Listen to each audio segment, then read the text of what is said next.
Hi, ako nga pala si Manjiro. Kung bago ka pa lang sa channel ko, paki-like and subscribe lang. Isa tong short film na nakita ko na ang title ay ang Pagpatay sa Mama Niya. Merong isang anak na sobrang mahal na mahal ang mama niya. Gustong gusto ng mama niya na mag-wrestling siya dahil sa laki at lakas ng pangangatawan ng anak niya.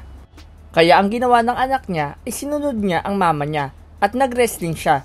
Yung mga unang araw niya sa pagre-wrestling ay ginagawa niya ng masaya.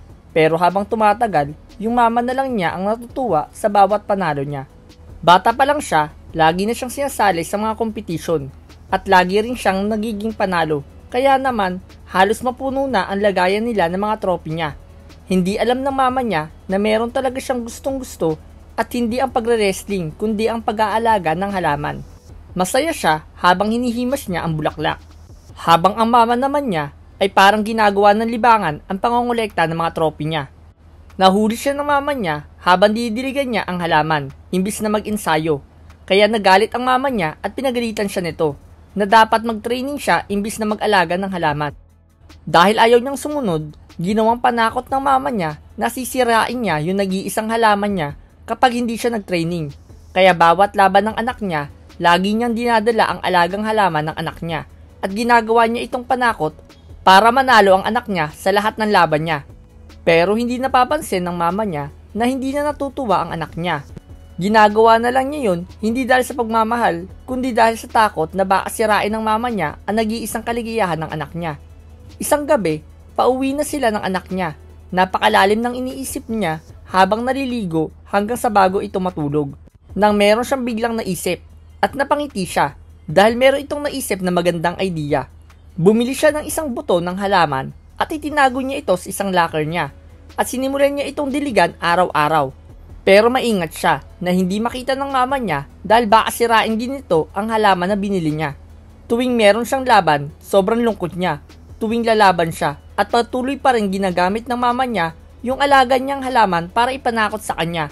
Kaya wala siyang magawa kundi talunin ang lahat na makakalaban niya kahit sobrang labag ito sa kalooban niya.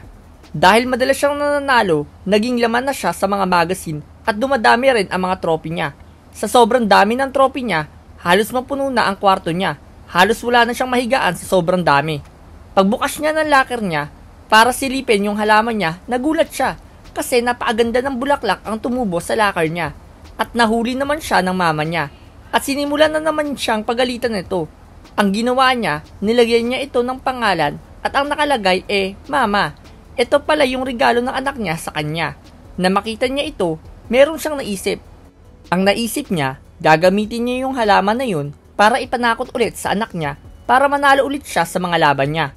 Nung balak na niyang sirain yung halaman para ipanakot sa anak niya, para siya nakaramdam ng konsensya dahil iniisip siguro niya na regalo sa kanya iyon ng anak niya tapos sisirain lang niya. Pero binaliwala niya yun. Ang inisip niya, mas makakabuti yung sa kanila ng anak niya dahil mas gaganda ang buhay nila kung palagi siyang mananalo dahil sa pera na matatanggap nila bukod sa trophy. Habang yung anak niya ay tinitingnan lang siya at hindi siya lumalaban sa ring. Nagalit ang mama niya at pinanakot niya na sisirain niya yung halaman na binigay sa kanya ng anak niya. Ang hindi niya alam, yung halaman pala na yun ay kumakain ng tao. Kaya nung paghila niya sa halaman ay nagalit ito at kinain siya ng buo. At ginawa niya, nagpatalo siya sa laban at umuwi na siya kasama ang halaman na binigay niya sa mama niya. At lahat ng trophy na napanalunan niya ay tinaniman niya ng halaman. At araw-araw niya itong dinidiligan kasama na rin ang halaman na kumain sa nanay niya. Ang moral lesson dito sa kwento na ito, tayong mga magulang mahal na mahal tayo ng mga anak natin. Kaya sana, wag natin panghimusukan yung mga personal na desisyon nila sa buhay. Lalo na sa pagpili ng kurso na gusto nilang kunin o mga libangan na pinagkakaabalahan nilang gawin, gaya ng pagdrawing o pagkanta o kung ano pa man. Kasi kahit gano'n nila tayo kamahal, darating ang araw na maghihintay lang sila ng pagkakataon para suwayin tayo at iwan tayo dahil sa hindi natin sila sinusuportahan. Hanggat hindi makakasama sa kanila, suportahan natin sila. Baka yung akala natin na makakabuti sa kanila o makakapagpasaya sa kanila, tayo na lang palang masaya at sila nagtatanim na ng galit sa atin. Yun lamang po, sana'y nagustuhan nyo ang video na ito.